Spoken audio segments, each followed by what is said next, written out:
بسم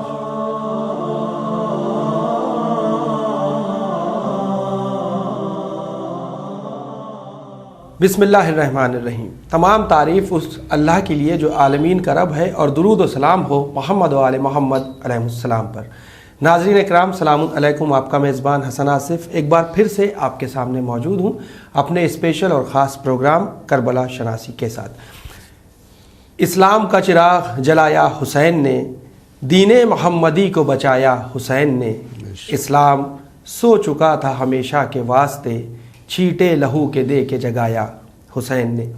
ناظرین، جس طریقے سے دیکھا جائے حضرت امام حسین علیہ السلام نے جو خطبات، جو مقاصد تھے، وہ آپ نے مدینے سے نکلتے وقت کیا بیان فرمائے تھے، اور کس طریقے سے آپ نے لوگوں کو ایک نئی مشعل راہ دکھائی۔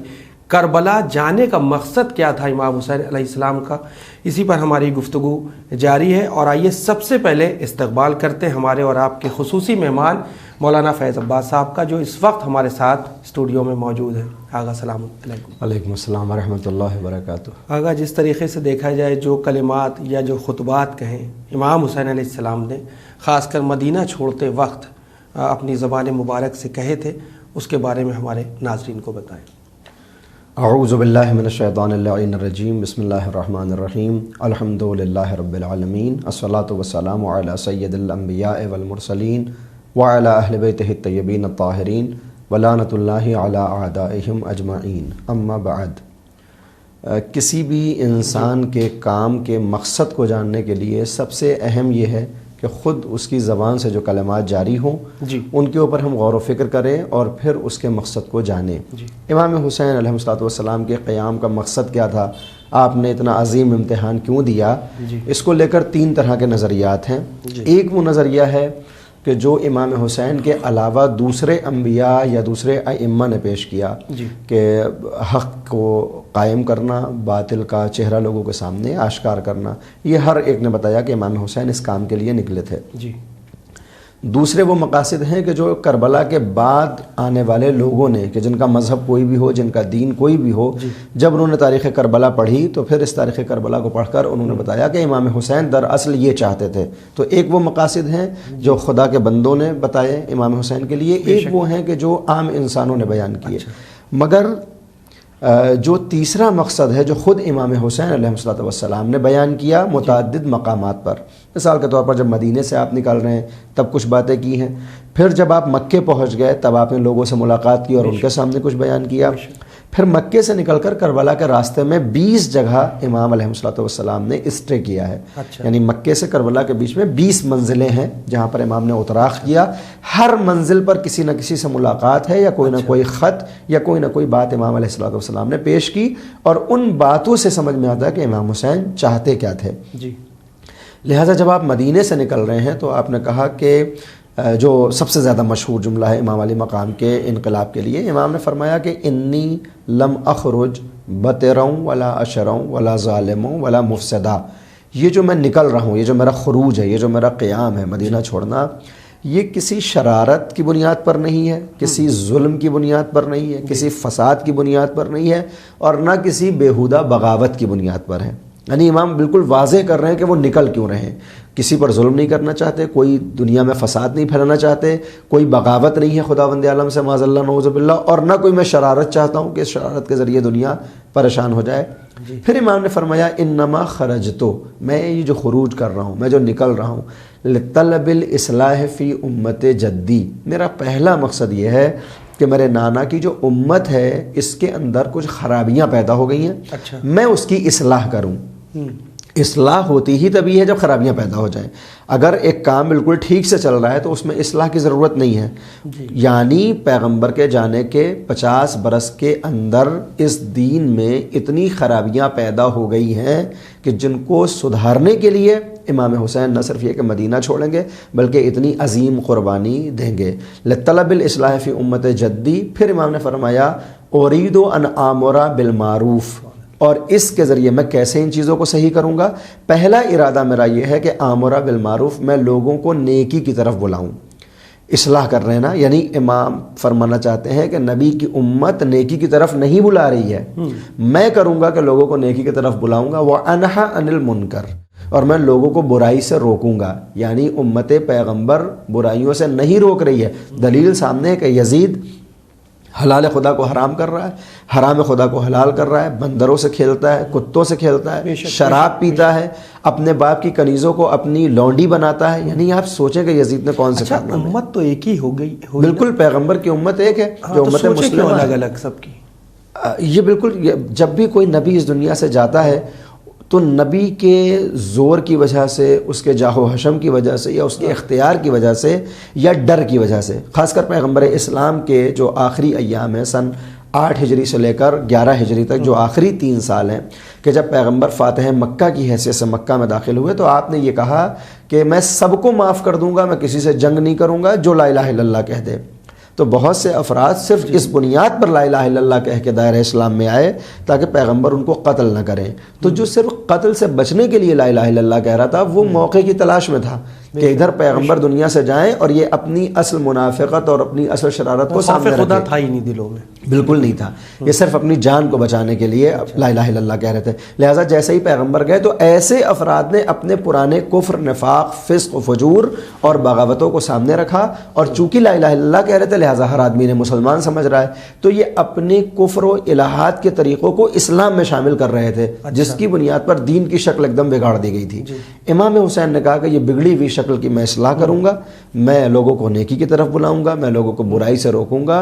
وَأُسِيرُ سِيرَةَ جدی رسول اللہ و سیرت و ابی, اور میرا ایک کام یہ ہوگا کہ میں اپنے پیغمبر کی سیرت کو عام کروں. پیغمبر کی سیرت کیا ہے؟ حق کی اتباع, باطل کے چہرے سے نقاب کشائی, اور لوگوں کو نیکی کی طرف بلانا. امام حسین علیہ السلام ان مقاصد کے ساتھ مدینے کو چھوڑتے ہیں, اور آپ نے یہی آخری وقت تک کیا ہے کہ جب آپ غور فرمائیں, میں ساری باتوں کو چھوڑ رہا ہوں, کہ جب عصر عاشوراء امام لڑنے کے لیے آئے ہیں, جہاد کے لیے آئے, تو آپ نے اپنے اسی مقصد کو دہراتے ہوئے کہا کہ یہ بتاؤ تم مجھے کیوں قتل کر رہے ہو؟ کیا میں نے حرام محمدی کو حلال کیا؟ تو کہا کہ نہیں, آپ نے ایسا نہیں کیا. کیا میں نے حلال محمدی کو حرام کیا؟ تو کہا کہ نہیں, ایسا بھی نہیں کیا. یعنی امام اپنے مقصد میں کامیاب ہو چکے ہیں. امام نے جو مقصد بیان کیا تھا کہ میں اپنے پیغمبر کی سیرت کو عام کروں گا, یعنی حلال محمدی کو حلال, حرام محمدی کو حرام کروں گا. تو اب دشمن سے گواہی لے رہے ہیں کہ آیا میں نے الٹا تو نہیں کیا؟ تو لوگ کہہ رہے ہیں نہیں, آپ نے الٹا نہیں کیا. لہٰذا امام اپنے مقصد میں کامیاب ہے. پھر حالانکہ امام نے پوچھا ضرور, پھر مجھے قتل کیوں کر رہے ہو؟ تو کہا بغضا لابیک, تمہارے باپ کے بغض میں, چونکہ تمہارے باپ یعنی علی نے جنگ بدر میں, جنگ احد میں, جنگ خندق میں ہمارے والوں کو قتل کیا تھا, آج ان کا انتقام لینے کے لیے تمہارے سامنے ہم آ چکے ہیں.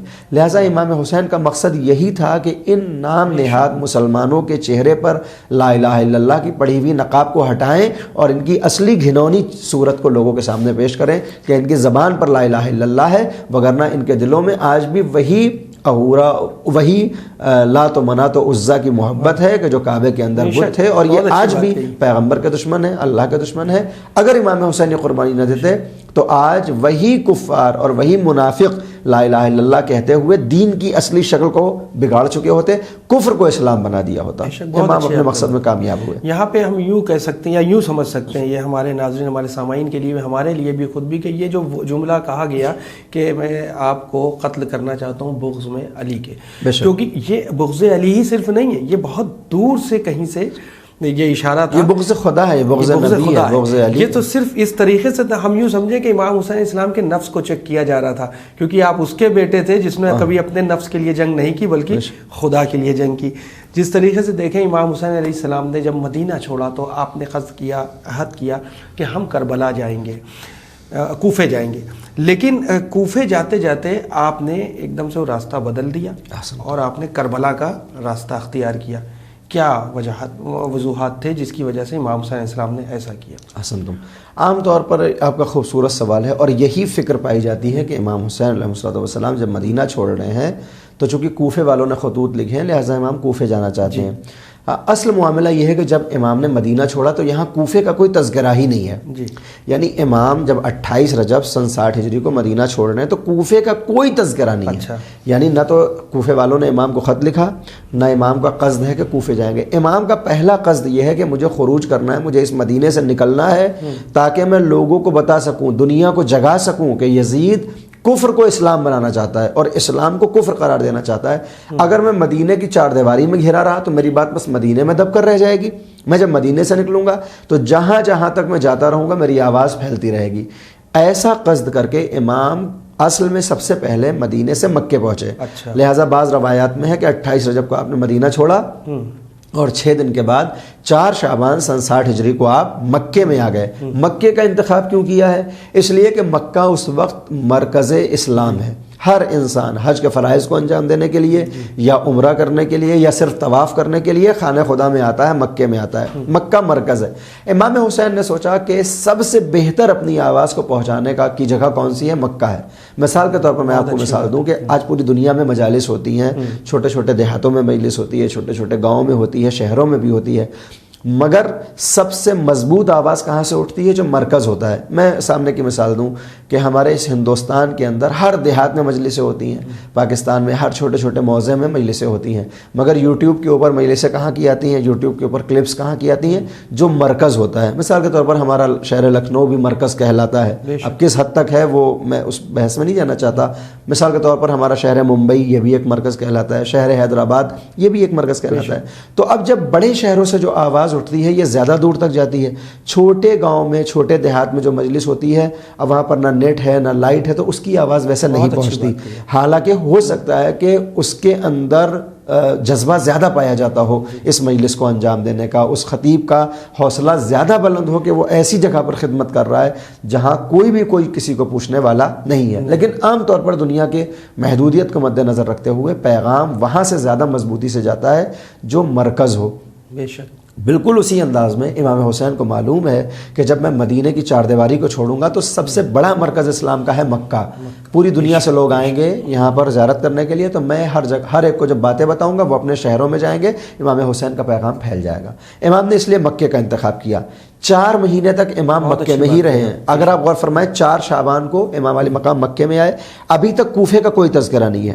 پورا شعبان گزر گیا، یعنی 26 دن شعبان کے گزر گئے، ماہ رمضان کے 9 دن گزر گئے. جب یہ 26 اور 9 تقریباً 35 دن گزر گئے، پہلا خط 10 رمضان سن 61 ہجری کو کوفے کی طرف سے آیا کہ ہم نے یہ سنا ہے کہ آپ مدینہ چھوڑ چکے ہیں، آپ نے یزید کی بیعت کا انکار کیا. دوسری طرف ہم کوفے والوں نے بھی یزید کے گورنر کی بیعت کو توڑ دیا ہے. ہم نہ اب یزید کو مانتے ہیں نہ اس کے گورنر کو مانتے ہیں، ہم دونوں کا مقصد ایک ہے. یہ پہلا خط کب آیا ہے؟ 10 رمضان سن 60 ہجری کو. امام علی مقام نے مدینہ چھوڑا ہے 28 رجب، یعنی تقریباً 35 دن کے بعد پہلی مرتبہ کوفے کا تذکرہ ملتا ہے کہ آپ کا بھی مقصد ہے یزید کا انکار، ہمارا مقصد بھی ہے یزید کا انکار. ہم نے کوفے کے گورنر کی بیعت کو توڑا ہے، لہٰذا آپ اب مکہ چھوڑیے اور کوفے آ جائیے، ہم آپ کی بیعت کریں گے، ہم سب مل کے یزید سے مقابلہ کریں گے. یعنی یوں ہم کہہ سکتے ہیں کہ مدینے سے نکلتے وقت امام حسین علیہ السلام نے یہ چیز ڈیسائیڈ نہیں کی تھی کہ ان کو کدھر جانا ہے. نہیں، یہ تو طے تھا کہ مجھے مکے جانا ہے، مگر کوفے کا تذکرہ نہیں. کوفے کا تذکرہ نہ کوفے کا تذکرہ ہے نہ کربلا کا تذکرہ. دیکھیے 2 چیزیں ہیں. یوں تو امام حسین کو بچپن سے معلوم ہے کہ ان کو وقت آخر کربلا جانا ہے اور شہید ہونا ہے. یہ داستان پیغمبر نے انہیں سنائی ہے، یہ داستان نکلتے وقت ام سلمہ نے ان کو سنائی ہے، یہ واقعات ان کو ان کے چاہنے والوں نے بتایا کہ پیغمبر نے کہا کہ آپ کو قتل کیا جائے گا، آپ مدینہ نہ چھوڑیے. تو معلوم تو ہے امام حسین کو، لیکن ڈائریکٹ کربلا نہیں جا رہے ہیں، ڈائریکٹ کوفے نہیں جا رہے ہیں، بلکہ مکے جا رہے ہیں.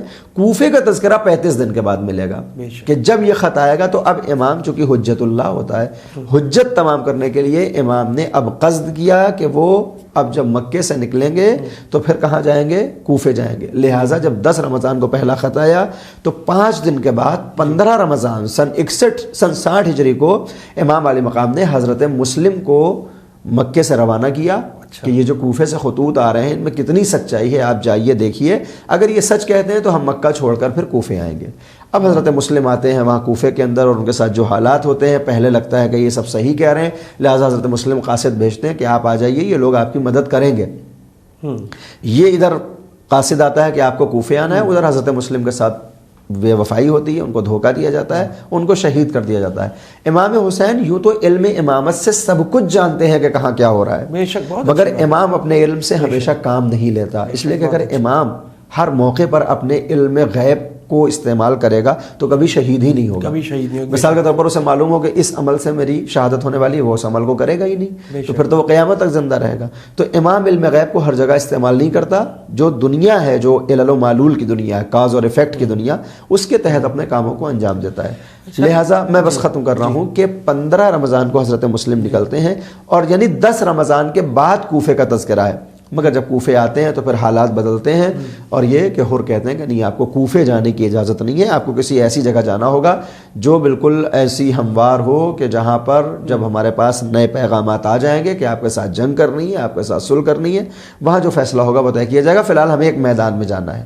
اس موقع پر کوفے کے راستے کو بدلتے ہوئے امام علی مقام حر کے کہنے پر اس میدان میں آئے جسے میدان کربلا کہا جاتا ہے. اس کا مقصد یہ نہیں کہ امام مجبور ہے، امام کو پہلے سے معلوم ہے کہ کربلا جانا ہے، مگر حالات کے تحت یہاں پر حضرت حر ہیں جو کربلا کے میدان تک لے کر جا رہے ہیں، اور یہی کربلا تک لے جانا ان کی پشیمانی کا سبب بنتا ہے کہ بعد میں آ کر پچھتاتے ہیں کہ میں اگر آپ کو کربلا نہ لاتا تو آپ پیاسے نہ ہوتے، میری خطا معاف ہو.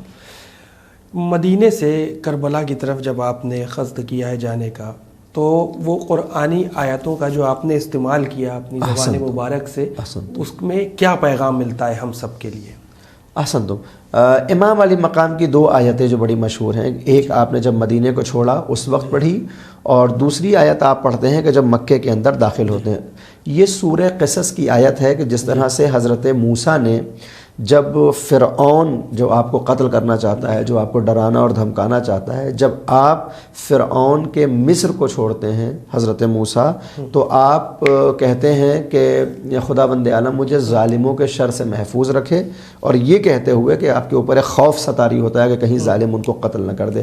قرآن کریم میں سورہ قصص میں وہ موجود ہے آیت. امام علی مقام نے اسی آیت کی تلاوت کی ہے کہ جو آیت فخرجا، کہ جب خروج کیا حضرت موسیٰ نے تو ایک خوف بظاہر ان کے اوپر طاری تھا بادشاہ کا، لیکن امام علی مقام نے ظالموں سے پروردگار کی پناہ میں جانا چاہا. امام نے اس آیت کے ذریعے یہ بتایا کہ جس طرح سے موسیٰ کے سامنے فرعون تھا، حسین کے سامنے یزید ہے. آپ سوچیں کہ امام اس آیت سے پیغام کیا دے رہے ہیں. جیسے فرعون کافر ہے، جیسے فرعون مشرک ہے، جیسے فرعون خدا کا دشمن ہے، جیسے فرعون خدا کے رسول کا دشمن ہے، جیسے فرعون دین خدا کا دشمن ہے، اسی طرح سے حسین کے مقابلے پر آنے والا یزید صرف نام کا مسلمان ہے، جو لا الہ الا اللہ کہتا ہے، جو اپنے آپ کو خلیفۃ اللہ کہہ رہا ہے، وگرنہ اس میں اور فرعون میں کوئی فرق نہیں ہے.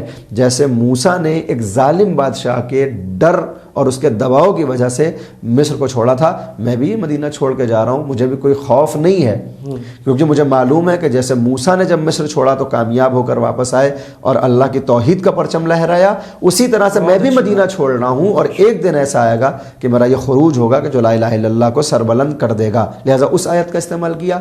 اور حضرت موسیٰ جیسے مدین میں پہنچتے ہیں، یعنی جب آپ نے مصر چھوڑا تو شہر مدین پہنچے، اور مدین میں پہنچنے کے بعد پھر حضرت موسیٰ نے جو باتیں کہی تھیں انہی کو پروردگار نے، انہی کو حضرت امام حسین نے دہرایا. اور وہ کیا ہے، میں دیکھ کر پڑھتا ہوں.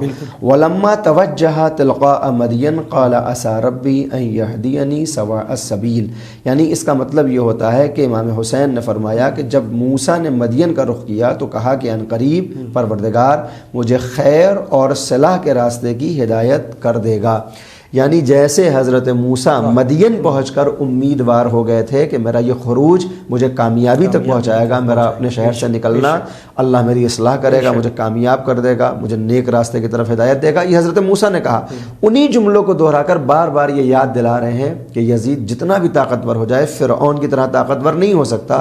جو پروردگار موسیٰ کے ذریعے فرعون کو نیست و نابود کر سکتا ہے، وہی پروردگار میرے ذریعے سے یزیدیت کو نابود کر دے گا. اور آج فرعون ہونا گالی نہیں ہے، مگر یزید ہونا گالی ہے. بہت اچھی بات. فرعون کے لیے اتنی لعنتیں نہیں ہوتی ہیں، البتہ خدا کا دشمن کرنا چاہیے، مگر آج جب بھی کسی ظالم جابر استبدادی طاقت کا حق کی ہم کو مثال دینی ہوتی ہے تو ہم کہتے ہیں ضرور ان کے اندر فرعون پل رہا ہے، مگر بات وہیں ختم ہو جاتی ہے.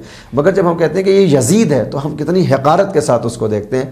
امام حسین نے ان 2 آیتوں کو استعمال کر کے اپنا تقابل موسیٰ سے کیا اور یزید کا تقابل فرعون سے کیا ہے. بہت اچھی بات ہے. وقت کی کمی ہے، انشاءاللہ ہم اگلے ایپیسوڈ میں پھر آپ سے ملاقات کرتے ہیں. فی الحال ہمیں یہیں پر اجازت لینا ہوگی. تو ناظرین آپ کو ہمارا یہ ایپیسوڈ کیسا لگا؟ یہ ہمارا سیکنڈ ایپیسوڈ تھا. انشاءاللہ تھرڈ ایپیسوڈ میں پھر ہم حاضر ہوں گے، اور جس طریقے سے آقا نے جو باتیں ہم تک پہنچائی، آپ تک پہنچائیں، وہ یقیناً قابل غور، قابل تعریف بھی ہیں. اور جو وضاحت اور جو جس طریقے سے جناب موسیٰ سے لے کے امام حسین علیہ السلام کو جو ایک تسلسل کے ساتھ جو بات بتائی کہ فرعون اور یزید، یعنی حقیقت میں جو آخری جملہ تھا دل کو چھو گیا کہ یزید لعنت اللہ علیہ ہو گیا. اور یزید نام رکھنا ہی سب سے بڑی آج کی ڈیٹ میں ابیوز ہے. اور یقین جانے کہ آج پوری دنیا میں یوں تو بہت سارے نام ملیں گے لیکن یزید نام نہیں ملے گا. تو ناظرین آپ اپنا فیڈ بیک ہمیں ہر بار کی طرح winislam@gmail.com پر ضرور سینڈ کریں، اور دیکھتے رہیں چینل ون پیغام انسانیت. شکریہ، خدا حافظ.